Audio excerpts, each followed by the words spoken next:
శ్రీమాత్రే నమ. జయ గురు దత్తాత్రేయ నమ. ఈ వీడియోలో మనం తులారాశి వారికి జనవరి 16 నుంచి 31వ తారీఖు మధ్యలో జరగబోయే పక్ష ఫలితాలు ఏ విధంగా ఉంటాయో తెలుసుకునే ప్రయత్నం చేద్దాం. మరి తులారాశి వారికి ఈ పక్ష ప్రారంభంలో ముఖ్యంగా తృతీయ స్థానంలో బుధగ్రహ సంచారం చాలా వరకు కొత్త పరిచయాలు ఏర్పడతాయి. కొత్తగా మీరు ఏదైనా ఆదాయ వనరులు వెతుక్కునే ప్రయత్నంలో కానీ కొత్త ఉద్యోగ ప్రయత్నం చేసే ప్రయత్నంలో చాలా వరకు మీ యొక్క ప్రయత్నాలు నెరవేరే అవకాశం ఉంది. సో ఏదైనా ఒక స్నేహితుడి ద్వారా కానీ ఒక కమ్యూనికేషన్ ద్వారా మీరు ఒక శుభవార్త మీకు తెలియడం జరుగుతూ ఉంటుంది. అది వివాహ ప్రయత్నాలు చేస్తున్న వారికి పెళ్లి సంబంధాలు కుదిరే విషయంలో కానీ ఉద్యోగ ప్రయత్నాలు చేస్తున్న వారికి మీ దగ్గరలోనే ఒక ఉద్యోగం దొరకడం కానీ జరిగే అవకాశం ఉంది. కొద్దిగా నిదానంగా ఓర్పుగా ప్రయత్నం చేస్తే మరి ఈ పక్షంలో చాలా వరకు మీకు ఏదైతే లోటుగా ఉందో దాన్ని పూర్తి చేసే అవకాశం ఉంటుంది. ఇక రాష్ట్రాధిపతిగా ఉన్నటువంటి శుక్రుడు 5వ స్థానంలో అక్కడ ఉన్నటువంటి శని భగవానుతో కలిసి సంచరించడం జాతకుడికి తనలో ఉన్నటువంటి టాలెంట్కి తగిన గుర్తింపు రావడం జరుగుతూ ఉంటుంది. ఎక్కువగా ఈ తులా రాశి లేదా తులా లగ్నం ఉన్నవాళ్ళు ఒక సెలబ్రిటీ హోదా కలిగి ఉండడం కానీ ఏదైనా ఒక సినిమా రంగంలో కానీ పారిశ్రామిక రంగంలో కానీ ఈ ఫ్యాషన్ డిజైనింగ్ సంబంధించిన విషయాల్లో లేదంటే ఏదైనా గొప్ప క్రీడా రంగంలో ఉన్నత స్థాయిగా ఉండే అవకాశాలు ఎక్కువగా ఉంటాయి. ఈ తులారాశి ఎప్పుడు కూడా వీరు ఎక్కడికి వెళ్ళినా కూడా తగినటువంటి గుర్తింపు గౌరవం రావడం జరుగుతూ ఉంటుంది. అంటే ఇనీషియల్గా వీరు కొన్ని ఇబ్బందులు పడి కష్టాలు ఎదుర్కొని ఇంచుమించుగా ఒక విశేషమైనటువంటి కృషి అంటే ఒక 10-15 సంవత్సరాలు బాగా కృషి చేసిన తర్వాత ఆ రంగంలో స్థిరపడి గొప్ప ప్రగతి సాధించడం జరుగుతూ ఉంటుంది.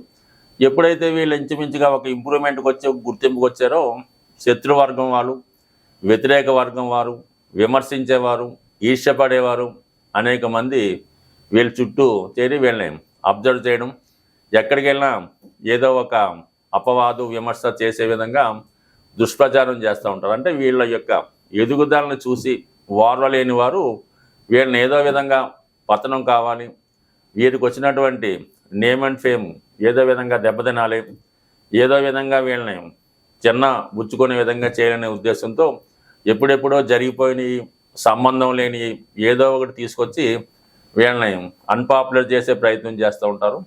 ఆ ప్రయత్నంలో ఇప్పుడు ఈ పక్షంలో చాలా వరకు జాతకుడు కొన్ని విమర్శల్ని, అపవాదుల్ని, ఇబ్బందుల్ని ఎదుర్కోవడం జరుగుతుంది. అయితే వాటి కోసం పెద్దగా మీరు లెక్క చేయక్కర్లేదు. అవి ఆటోమేటిక్గా రోమర్లుగా వచ్చినాయి, రోమర్లుగానే వెళ్ళిపోతే తప్ప మహావృక్షం లాంటి మిమ్మల్ని పెద్దగా ఎవరు ఏమీ ఇబ్బంది పెట్టలేరు. దానివల్ల మీరేమీ కలతపడక్కర్లేదు, నిరాశ చెందక్కర్లేదు. దానివల్ల మీకు వచ్చినటువంటి ఇబ్బంది లేదు, నష్టము లేదు. ఇక శుక్రుడు ఈ నెలలోనే ఇంచుమించుగా నెలాఖరులో 28వ తారీఖులో 6వ స్థానం అయినటువంటి మీనరాశిలోకి ఉచ్చరాశిలోకి ప్రవేశించడం జరుగుతూ ఉంటుంది. సో ఒక విధంగా అది మీకు మంచి నేమ్ అండ్ ఫేమ్ని, ఆర్థికపరమైనటువంటి ఆదాయాన్ని లభించే అవకాశం ఉంది. కానీ అక్కడ రాహుతో కలిసి ఉండడం వల్ల మరి ఈ రాశిలో ఉన్నటువంటి ఎవరైతే స్త్రీలు కానీ మగవారు కానీ ఉంటారో వారికి ఆరోగ్యపరంగా అంటే గుప్తంగా చాలా కాలంగా ఉన్నటువంటి హెల్త్ ప్రాబ్లమ్స్ ఏమన్నా బయటికి రావడం కానీ, అలాగే మీరు రహస్యంగా ఉంచాలనుకున్నటువంటి ఒక విషయం బయటపడడం వల్ల దానివల్ల కొంత అప్రదిష్ట పాలు, ఇబ్బంది పాలు అవడం కానీ, లేదా పెళ్లి విషయంలో మీరు తీసుకునే నిర్ణయం మీ యొక్క బంధువులకు కానీ తల్లిదండ్రులకు కానీ నచ్చకపోవడం వల్ల కుటుంబంలో కొన్ని విమర్శలు కానీ ప్రాబ్లమ్స్ కానీ వచ్చే అవకాశం ఉంది.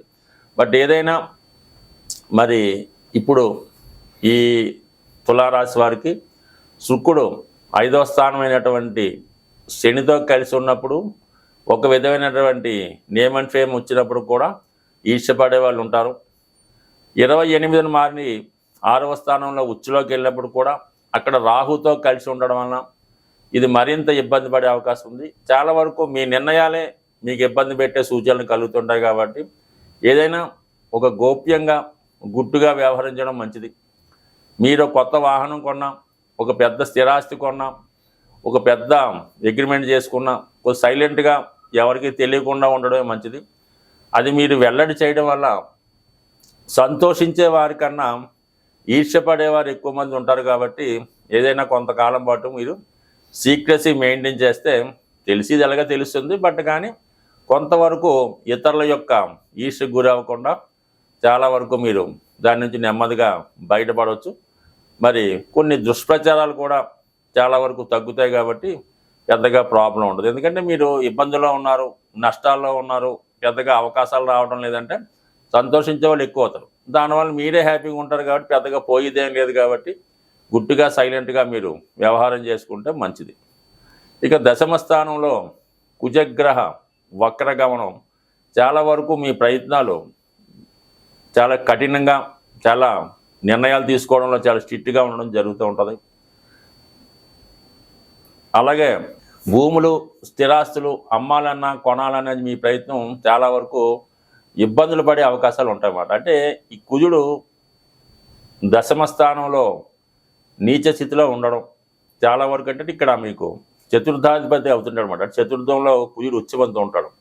అందుకని మీరు ఎప్పుడు స్థిరాస్తి కొందామన్నా ఇప్పుడు ఈ సమయంలో ఏదో ఒక ఆటంకం రావడం, మామూలుగా చెప్పే రేటు కన్నా మీకు ఎక్కువ ధర చెప్పడం, ఈ విధంగా నడుస్తూ ఉంటాయి. అయితే చాలా వరకు మీరు భూములు, స్థిరాస్తులు కొన్నప్పుడు మరి మార్కెట్ రేట్ కన్నా ఎక్కువ పెట్టి కొనవలసి ఉంటుంది. అది విలువైనది అవ్వడం వల్ల కొన్ని తప్పకపోవచ్చు. బట్ చివరికి మీకు భూములు, స్థిరాస్తులే కలిసి వస్తాయి కాబట్టి స్థిరాస్తులు కొనే విషయంలో ఎటువంటి వెనకడుగు వేయకుండా చక్కగా ఎటువంటి దోషాలు లేని కొనుక్కుంటే ఫ్యూచర్లో మీకు అవే కలిసి వస్తాయి. గోచార ఫలితాలు గమనిస్తున్నప్పుడు ఈ వార ఫలాలు, పక్ష ఫలాలు, మాస ఫలితాలు కూడా తొందరగా ప్రయాణించే గ్రహాలు అంటే కేవలం శుక్రుడు, బుధుడు, కుజుడు, రవి ఈ 4 గ్రహాలు బేస్ చేసి మనం ఈ మాస ఫలితాలు చెప్పడం జరుగుతూ ఉంటుంది. జనరల్గా నెలకు ఒకసారి రవి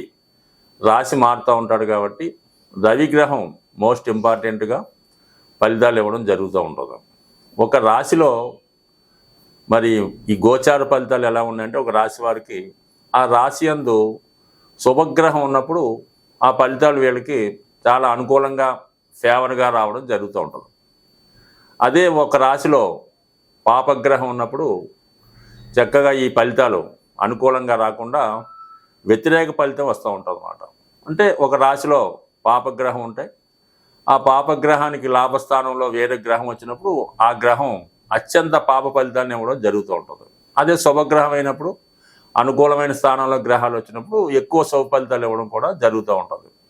సో కేవలం మనం రాశిని బేస్ చేసి చెప్తుంటాం తప్ప రాశిలో ఆ గ్రహం ఇవన్నీ కూడా కొద్దిగా ఇంకా డెప్త్గా వ్యక్తిగతంగా జాతక పరిశీలన తెలుస్తాయి తప్ప గోచార ఫలితాలు అన్న ఎప్పుడు కూడా మీకు పూర్తిగా మీ ఒక్కరికి సరిపోయే విధంగా ఉండవు. కేవలం అనంత కోటి జనాభాలో 12 రాశులే ఉంటాయి కాబట్టి అందరికీ ఒక విధంగా ఉండదు. అందువల్ల ఫలితాలు జరగవంటే ఎట్టి పరిస్థితుల్లో కూడా జరగవు. ఎందుకంటే ఈ గోచార ఫలితాలు కేవలం చంద్రుడిని బేస్ చేసే మేము చెప్పడం జరుగుతూ ఉంటుంది. అటు చంద్రుడిని బట్టి చెప్పాలి, అటు సూర్యుని బట్టి చెప్పాలి, అటు లగ్నాధిపతిని బట్టి చెప్పాలి, ఆఖరికి లగ్నం బట్టి కూడా చెప్పాలి.